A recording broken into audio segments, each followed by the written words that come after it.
It's Monday, April 14th, 2025, and I'm Dave Sobel. 4 things to know today.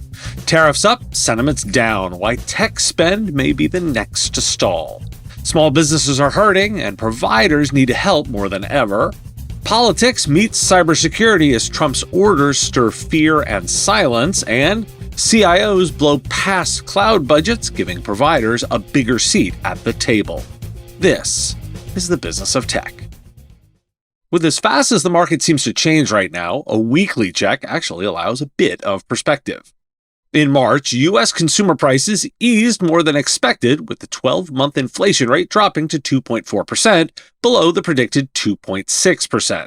The core inflation rate, which excludes food and energy, rose by 2.8%, marking its lowest increase in 4 years. However, as one analyst noted, the March Consumer Price Index is being viewed as a non-event in light of the effects of the tariffs. Because so far in April, consumer sentiment plummeted by 11%, according to a survey conducted by the University of Michigan, which involved about 400 consumers. This decline occurred alongside a surge in inflation expectations, which rose to 6.7%, the highest level since 1981. The survey indicated that both Republican and Democratic consumers reported deteriorating expectations regarding business conditions, personal finances, and inflation. The significant drop in sentiment has been attributed to the economic consequences of President Trump's tariff policies, which have dampened optimism. And on Friday, the Trump administration exempted smartphones, computers, and other electronics from the new tariffs imposed on Chinese goods. The decision, reported by Bloomberg, means that products like laptops, hard drives, and memory chips will no longer be subject to the 125% additional tariff, although some pre-existing tariffs will still apply. Additionally, U.S. Customs and Border Protection has clarified that these exemptions extend to changes in small parcel shipping duties. This news follows the recent announcement of 90-day pause on tariff increases for most countries, while raising the total rate for Chinese imports to 145%. The Register reports that the Trump administration's trade tariffs are causing significant uncertainty in the IT industry, with many chief information officers pausing new projects due to concerns over budget disruptions. A recent report by investment bank Jefferies highlights that despite some temporary exemptions on electronics, tariffs remain higher than earlier this year. The report warns that the pause in tariffs does not eliminate business uncertainty, creating earnings risks across the sector. Major technology companies like HP and Apple may have suspended shipments from China due to the tariffs. Analysts point out that the reliance on China's manufacturing poses challenges, as many companies may have to defer new business decisions, impacting the industry's growth trajectory. Why do we care? When CIOs pause large IT projects, that slowdown trickles down to mid-market IT and SMBs. If enterprise demand pulls back, VARs and MSPs often feel it secondhand via delayed refresh cycles, deferred cloud migrations, or frozen budgets. Regardless of CPI numbers, inflation expectations rising to 6.7% will impact purchasing behavior. Clients may start deferring spend out of fear, even if actual prices stay flat short term. The unpredictable application of tariffs, impose, exempt, pause, then raise again, undermines confidence. This matters because providers often base contracts on multi-year timelines. You can't price in policy chaos without becoming uncompetitive. As uncertainty rises, clients need help making decisions more than executing them. Double down on your VCIO and strategic guidance offerings. Those that navigate well will gain trust and long-term loyalty. And watch SMB buyer behavior closely. Even if you're not directly affected today, you're one procurement freeze away from a budgetary cascade. Use QBRs and monthly check-ins to sense shifting sentiment early. Because, speaking of, with every new breach and threat that I cover, it's clear that cybersecurity isn't a luxury anymore. It's a necessity. That's where Huntress comes in. Their fully managed cybersecurity platform is built for every kind of business, not just the 1%. Huntress seamlessly integrates their products and threat hunting team. Their EDR, ITDR, SIM, and security awareness training solutions are purposely built for their elite 24/7 security operations center to stop threats before anyone else even spots them. This potent combination of purpose-built cybersecurity and threat hunting expertise is one of the many reasons why G2 users have voted Huntress the #1 rated EDR for growing businesses. To see what people-powered cybersecurity looks like, visit huntress.com/MSP Radio. So let's take a look at some of the reaction from customers.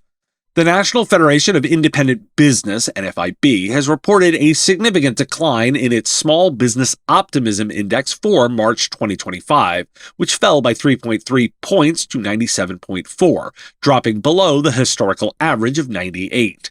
Business owners are increasingly concerned about the ongoing policy changes and economic conditions, as highlighted by NFIB Chief Economist Bill Dunkelberg. The NFIB Uncertainty Index also decreased by 8 points, reflecting heightened apprehension among small business owners. Taxes emerged as the primary issue for 18% of owners, an increase since February, while labor quality remains a key concern for 19%. Expectations for improved business conditions declined sharply, with a net negative 21% anticipating better conditions. Furthermore, hiring trends reveal that 40% of owners have job openings they cannot fill, and access to credit is tightening, with 6% reporting that their last loan was more challenging to obtain. And small business owners are expressing significant concerns about the impact of new tariffs on their operations. A Reddit thread within the small business community revealed fears of increased import duties, with one owner reporting a staggering $2,483 in import fees for aluminum parts worth $3,380. Commenters suggested that future orders could experience price increases up to 156%. Many business owners, including those in retail and niche markets, voiced that these tariffs could potentially jeopardize their livelihoods, with one owner stating that costs could rise by 20 to 60%, which could absolutely destroy their business. Others discussed implementing tariff charge line items on receipts to explain the rising prices to customers, emphasizing that these increases result from government policies rather than profit-driven gouging. Examples include furniture brands like Hem and Industry West notifying customers of price hikes, while US-based chipmaker Micron plans to impose extra charges on products due to new import duties. A sexual wellness company, Dame, announced a $5 surcharge on imports from China, emphasizing the impact of tariffs on its pricing strategy. As various industries, including food and clothing, express concern over rising operational costs, experts predict that everyday products such as coffee may soon see significant price increases. With many coffee beans sourced from Asian countries affected by tariffs, consumers could face higher prices for their morning brew. Retailers are preparing to clearly indicate how much of their pricing is influenced by these tariffs, making it evident that American consumers are likely to bear the brunt of the increased costs. Why do we care? From survey data to unfiltered Reddit threads, the through line is unmistakable. Small businesses, the core customers of most providers, are panicking. Clients are showing classic downturn behavior, cutting where they can, deferring spending, and holding back hiring. This isn't just perception, it's reflected in the NFIB data. The net negative 21% outlook on future conditions is the worst signal for forward-looking services demand. So, bundle audits, automation services, and workflow optimization with the explicit purpose of finding savings. Help clients justify your invoice. Add an educational component to your billing, brief memos, support videos, or short explainers that help clients understand what's changing and why your services still matter. And address tariff-related pressures head on. Be the first to bring it up, and offer solutions like phasing projects, switching vendors, or renegotiating licensing models. MSPs and providers are only as resilient as their customers. With small businesses under immense stress from tariff-driven costs and financial uncertainty, providers must shift from growth mode to guidance mode and lead with empathy, clarity, and adaptability. President Trump signed executive orders targeting former officials from his administration, including Christopher Krebs and Miles Taylor, as well as the law firm Sussman Godfrey. The orders, signed last week, seek to investigate these individuals for their roles in opposing Trump's claims about the 2020 presidential election. Krebs, who oversaw election security, was dismissed by Trump after he refuted allegations of widespread fraud. The orders revoke the security clearances of both Krebs and Taylor and also direct investigations into their actions during Trump's presidency. Trump accused Krebs of treasonous conduct for defending the integrity of the election, while Taylor criticized the orders as an attack on dissent. Reuters reports that the cybersecurity industry has largely remained silent after Trump took action against SentinelOne, a prominent cybersecurity firm, by ordering the cancellation of security clearances for its executives. Despite reaching out to 36 cyber organizations, only one responded in support of SentinelOne. The industry appears hesitant to speak out, with experts indicating that the risks of retaliation are too high. Trump's actions against SentinelOne are linked to the company's hiring of Krebs, the former director of the Cybersecurity and Infrastructure Security Agency. Following these events, SentinelOne's share price dropped by 7%, reflecting growing concerns within the industry. The Cyber Threat Alliance was the only group to publicly denounce the White House actions, calling them an example of government overreach. As noted by a cybersecurity executive, the fear of retaliation looms large, leaving many in the industry reluctant to voice their opinions. SentinelOne, in a published statement, emphasized its commitment to defending customers, enterprises, and governments against cyber threats using advanced artificial intelligence. The company, which has fewer than 10 employees under review, stated that it will cooperate with any government-mandated security clearance evaluation. SentinelOne reassures stakeholders that it does not foresee any material impact on its business operations. Why do we care? When a sitting president targets a cybersecurity firm for hiring a former official, it sets a dangerous precedent. Regardless of political affiliation, weaponizing government processes like security clearance revocation threatens the perception of neutrality in cybersecurity, an industry that relies on cross-sector trust and apolitical collaboration. Out of 36 cybersecurity organizations, only one, Cyber Threat Alliance, publicly spoke out. That's not just risk aversion, it shows how vulnerable the ecosystem is to political pressure.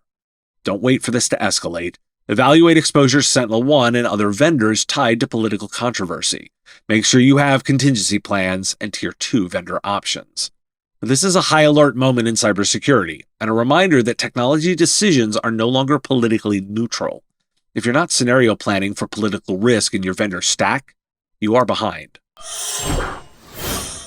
A recent survey conducted by Azul, which included 300 chief information officers from organizations with over 500 employees in the U.S., revealed that 83% of respondents are spending, on average, 30% more on cloud infrastructure and applications than initially budgeted. Despite rising costs, CIOs are focusing on maximizing their cloud investments, with over half citing methods such as modernizing workloads and leveraging cost management tools to optimize spending. The survey indicates that 80% of participants reported cost savings from cloud adoption, with more than half receiving support from business leadership for continued spending. However, concerns regarding cloud expenditures were expressed by 43% of respondents, highlighting the crucial role managed service providers play in helping organizations enhance their cloud computing returns.